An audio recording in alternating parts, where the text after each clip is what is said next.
नमस्कार, जोहार। चलिए जानते हैं झारखंड की ताज़ा खबरों को, लेकिन उससे पहले अगर आपने अभी तक इस चैनल को सब्सक्राइब नहीं किया तो सब्सक्राइब कर लें, जिससे कि आपको झारखंड की ताज़ा खबर रोजाना मिलती रहे।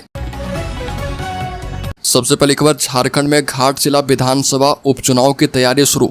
मतदाता सूची के पुनरीक्षण का आदेश जारी किया गया। झारखंड के पूर्व शिक्षा मंत्री रामदास सोरेन के निधन से खाली हुई अनुसूचित जनजाति के लिए आरक्षित घाटशिला विधानसभा क्षेत्र में उपचुनाव की तैयारी शुरू कर दी गई है। चुनाव आयोग ने घाटशिला विधानसभा क्षेत्र में मतदाता सूची का विशेष संक्षिप्त पुनरीक्षण करने का निर्देश दिया है और यह पुनरीक्षण कार्यक्रम 1 जुलाई 2025 की अंतिम तिथि के आधार पर किया जाएगा। इस तिथि तक 18 वर्ष पूरे कर चुके घाटशिला विधानसभा क्षेत्र के भारतीय नागरिक मतदाता सूची में अपना नाम शामिल करवा सकते हैं। अगली खबर, साइबर ठगी का नया तरीका, बिना OTP और कार्ड के बैंक अकाउंट होगा खाली। साइबर ठगी का एक ऐसा मामला सामने आया है जिसमें बिना OTP और कार्ड के भी आपके अकाउंट से पैसे निकल सकते हैं। क्रिमिनल्स नए तरीके से लोगों को चूना लगाने के तरीके ढूंढ लेते हैं और आम लोगों को पता भी नहीं चलता।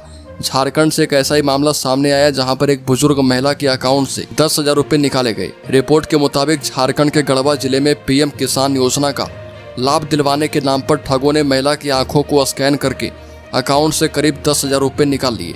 महिला जब अगले दिन अपने बैंक अकाउंट से पैसे निकालने पहुंची तो पता चला कि उसके अकाउंट से पैसे निकाले जा चुके हैं। अगली खबर, सुनील मीना को मयंक सिंह साबित करना ATS को पड़ रहा भारी। अजरबैजान जेल से निकालकर जिस व्यक्ति को ATS की टीम रामगढ़ कोर्ट लेकर आई है, वह खुद को मयंक सिंह होने से इनकार कर रहा। अब सबसे बड़ा सवाल ATS की जांच पर खड़ा हो चुका है कि आखिर वह कितने मयंक सिंह पैदा करेगी। जब कोर्ट में अजरबैजान से ले गए कैदी को पेश किया गया था तब ATS ने उसे मयंक सिंह उर्फ सुनील कुमार मीना बताया था। सुनील कुमार मीना की तरफ से हाईकोर्ट के अधिवक्ता हेमंत सिकरवार ने बहस की। उनके साथ कोर्ट में अधिवक्ता निमेश कुमार और विधान चंद्र सिंह भी मौजूद थे। हेमंत सिकरवार ने कोर्ट में दलील दी कि जिस व्यक्ति को पुलिस मयंक सिंह बता रही है, असल में वह सुनील कुमार मीना है।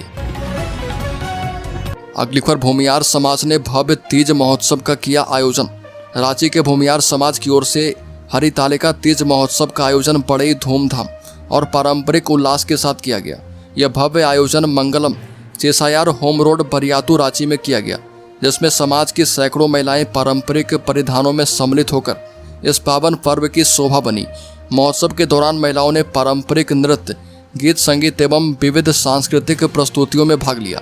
पूरे कार्यक्रम स्थल पर झूले, लोकगीतों की गूंज और उल्लासपूर्ण वातावरण ने पर्व की छटा को और भी रंगीन बना दिया। अगली खबर, रिम्स 2 के निर्माण का विरोध करने वालों पर हो कार्रवाई। नगरी में प्रस्तावित रिम्स 2 अस्पताल के विरोध प्रदर्शन को लेकर मंत्री डॉक्टर इरफान अंसारी ने कहा कि अस्पताल निर्माण को लेकर रोकने के लिए बाहरी लोगों को बुलाकर सुनियोजित तरीके से साजिश की गई। इसका उद्देश्य झारखंड की शांति और विकास को बाधित करना था। उसी के तहत निर्माण कार्य में बाधा डालने का काम किया गया है। ऐसे लोगों के खिलाफ कार्रवाई की जाए। डॉक्टर अंसारी ने आरोप लगाया कि इस विरोध में स्थानीय जनता की कोई भी भूमिका नहीं थी।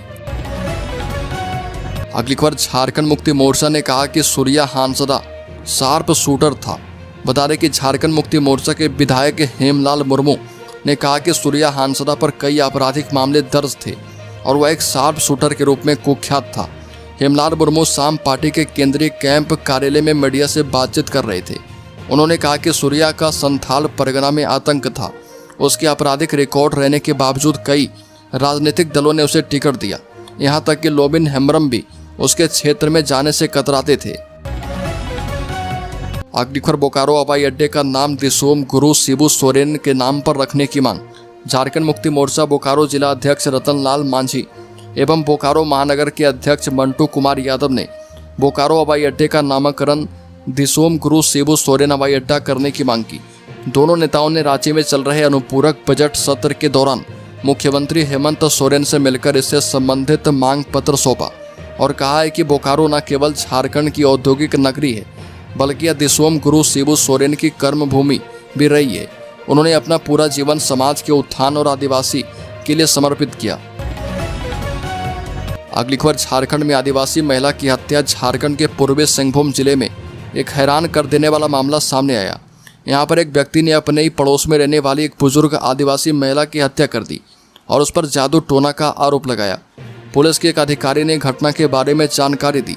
इस मामले में पुलिस ने एक आरोपी को गिरफ्तार किया है। पुलिस का कहना है कि आरोपी अपने पिता और भाई की मौत के लिए महिला को ही जिम्मेदार मान रहा था। मृतका की पहचान सिंगो किस्कू के रूप में की गई है, जो कि 75 वर्ष की है, और बुजुर्ग महिला का पड़ोसी कृष्णा हेम्ब्रम मुख्य आरोपी है। अगली खबर, कैमरून में फंसे झारखंड के 17 मजदूर सुरक्षित घर लौट गए। वेतन न मिलने पर सोशल मीडिया पर लगाई थी मदद की गुहार।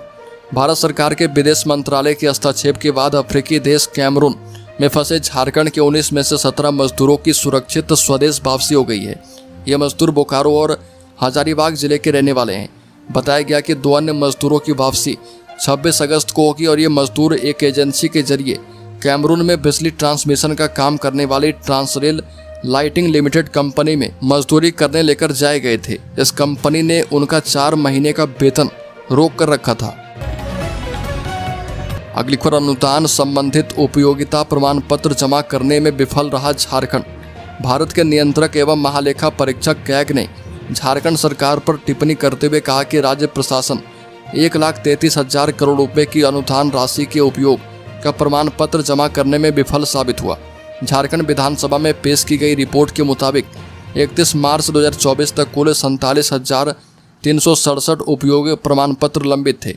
रिपोर्ट में कहा गया कि ऑडिट में पाया गया है कि वित्त वर्ष 2022-23 तक भुगतान किए गए कुल 1,33,000 करोड़ रुपए के अनुदान के संबंध में 47,367 उपयोगिता प्रमाण पत्र मार्च 2024 के अंत तक लंबित थे।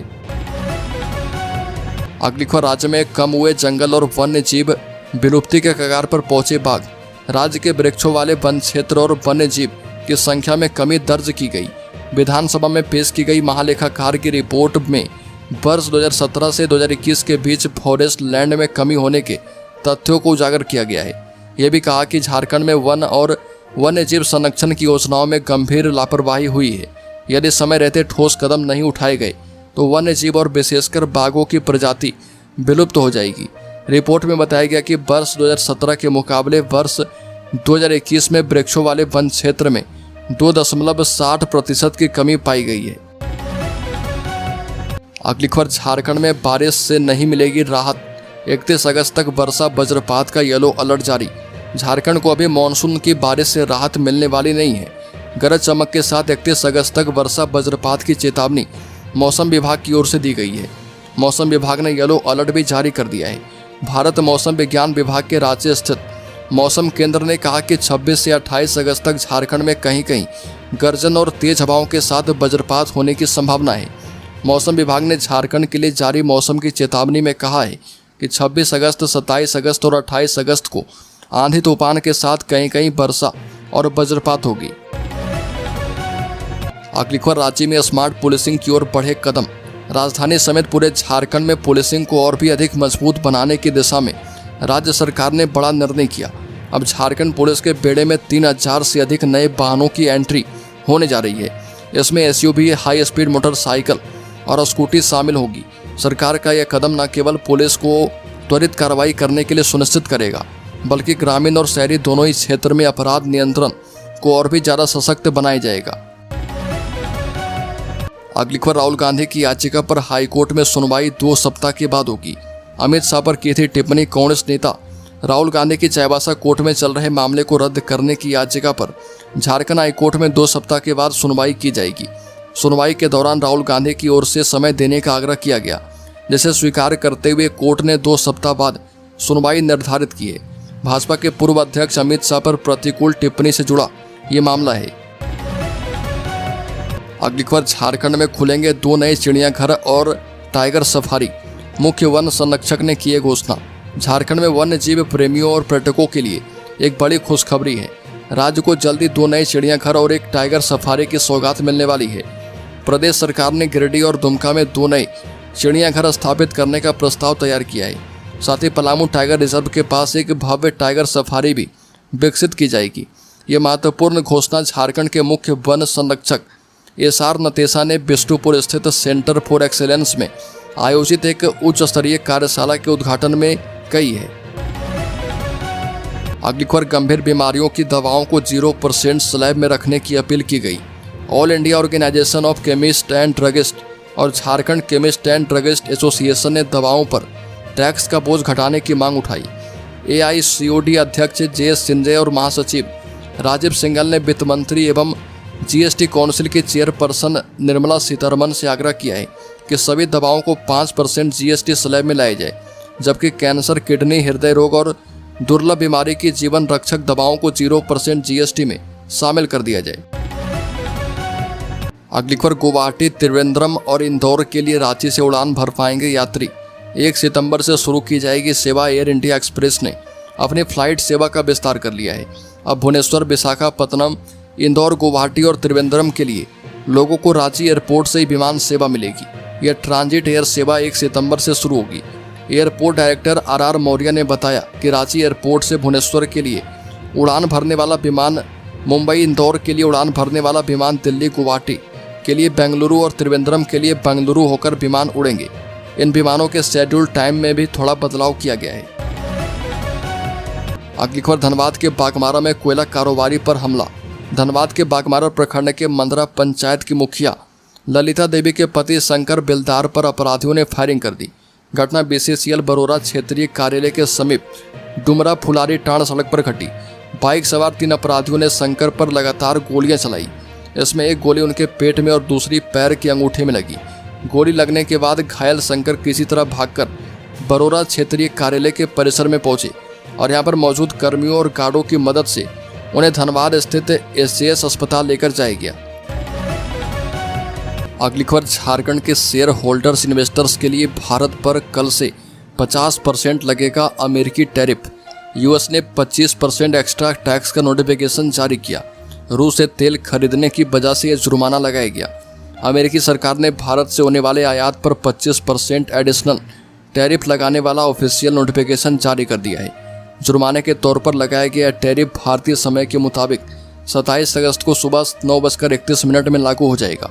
राष्ट्रपति डोनाल्ड ट्रंप ने 6 अगस्त को रूस से तेल खरीद पर जुर्माने के तौर पर इस टैरिफ का ऐलान किया था। इससे पहले व्यापार घाटे का हवाला देकर भारत पर 7 अगस्त से 25% टैरिफ लगाया था। यानी कुल मिलाकर भारतीय वस्तुओं पर टैरिफ अब 50% तक लगेगा।